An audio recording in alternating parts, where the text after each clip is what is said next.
Hello all, and welcome to Explained with Dylan. I'd like to start off with apologizing for not uploading for the past couple of weeks. I just have not had the time, sorry, and also I was running short on video ideas. But I came across one the other day that is absolutely perfect for this channel. I knew as soon as I heard it that I had to make a video on it. So today I will be telling you guys the story of the court jester who ruined a country's economy. But, get this was in the 1980s.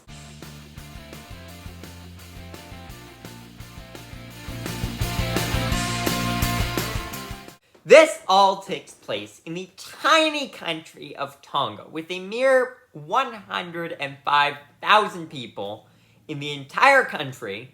It's just a tiny little country in Oceania. It doesn't seem like it would matter that much overall. But it involves a guy by the name of George Chen. George Chen was an entrepreneur from Hong Kong. And he managed to persuade the King of Tonga. By the way, Tonga had a genuine monarch, and in fact, when you think of kings from the old days, like the medieval times, pretty much what Tonga had in the 1980s. They had court jesters.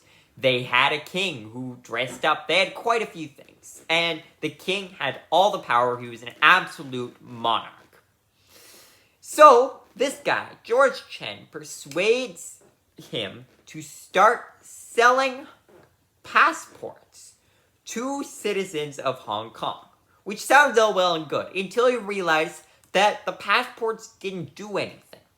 They didn't let you get into countries any easier. No visas, no anything. You needed another passport to get into any other countries. They didn't count.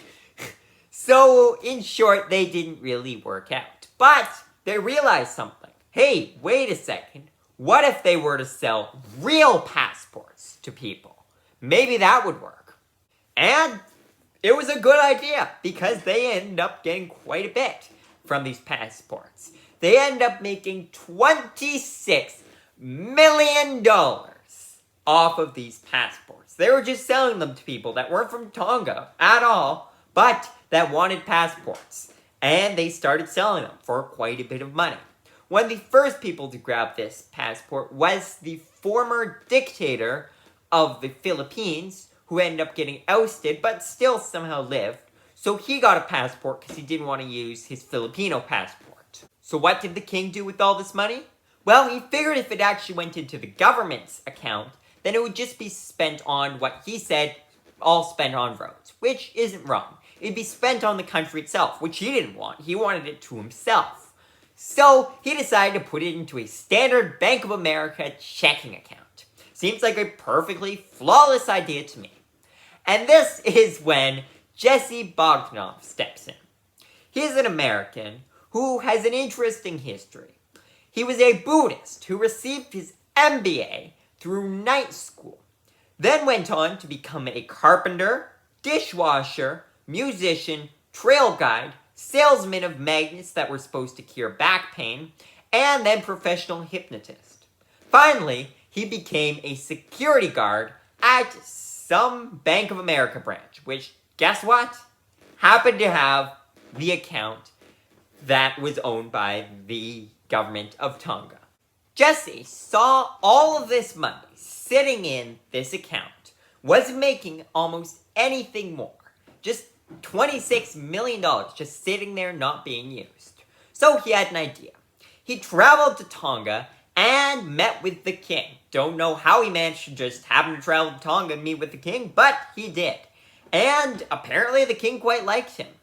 And Jesse had a plan.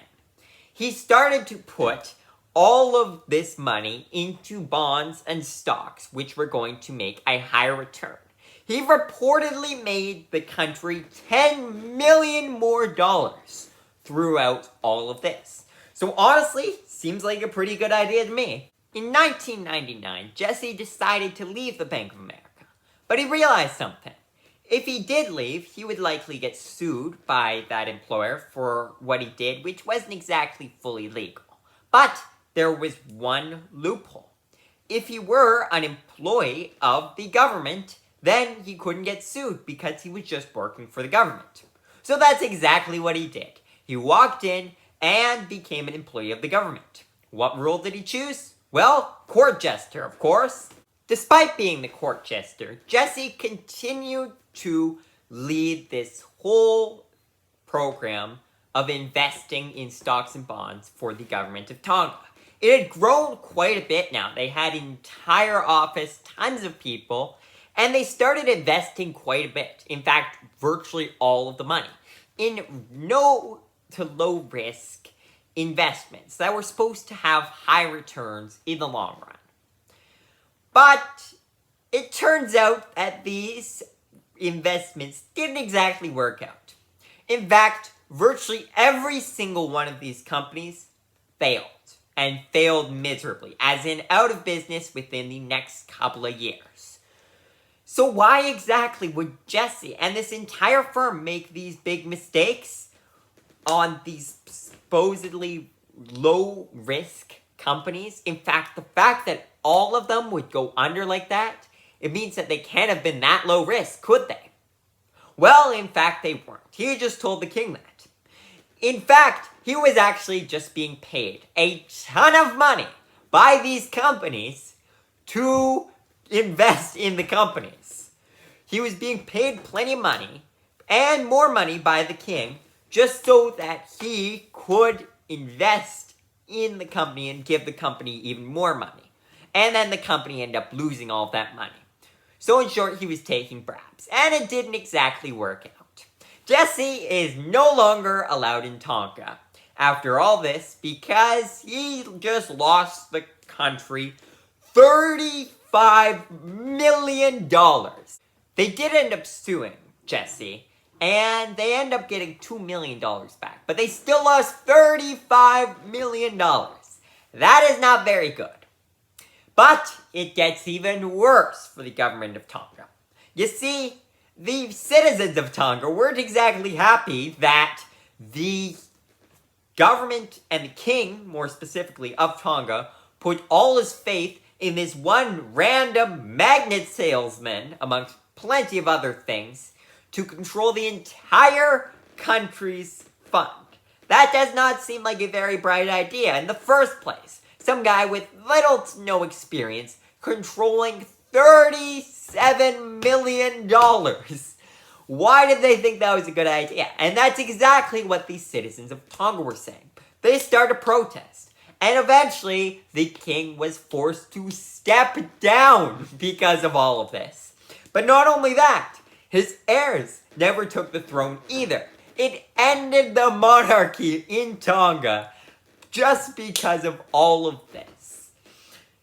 Nowadays, Tonga is a democratic country that I am sure will not put their faith in a court jester ever again.